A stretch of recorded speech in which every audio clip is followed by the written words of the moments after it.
તો ભારે વરસાદ બાદ ભાવનગરમાં તંત્ર દ્વારા રેસ્ક્યુ કામગીરી શરૂ કરવામાં આવી છે, જ્યાં ભાલ પંથકના ખારાપાટમાંથી 40 જેટલા લોકોનું રેસ્ક્યુ કરાયું છે। મામલતદાર અને ફાયર વિભાગની ટીમ સ્થળ પર પહોંચી છે। ભાવનગર અને જામનગરની ટીમે રેસ્ક્યુ ઓપરેશન હાથ ધર્યું છે।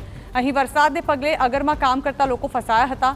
ફસાયેલા 25 જેટલા લોકોની રેસ્ક્યુ કામગીરી જારી છે।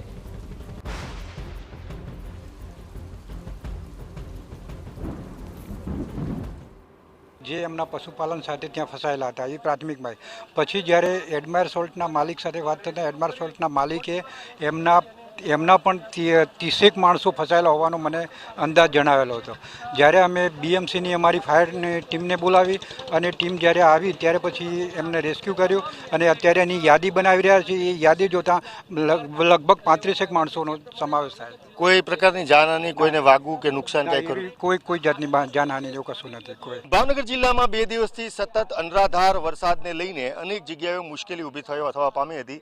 ત્યારે વાત કરીએ, અત્યારે અમે ઊભા છીએ ભાલ પંથક નારી પછીના વિસ્તારમાં કે જ્યાં ઉપરવાસમાં કાળુભાર ડેમ ને તમામ વિસ્તારમાં પાણી ભારે વરસાદ ઉપરવાસમાં થવાને લઈને આ સમગ્ર ભાલ વિસ્તારની અંદર પાણીથી ભરાઈ ગયા હતા, જેને લઈને અંદર જે મીઠાના અગર છે તેમાં કામ કરતા 40થી વધારે લોકો ફસાયા હતા। આપ જોઈ શકો છો તેમને એકદમ સરળતાથી રેસ્ક્યુ કરીને તમામ લોકોને બહાર કાઢવામાં આવ્યા છે। અત્યારે તમામ લોકો સલામત રોડ પર આવી ચૂક્યા છે।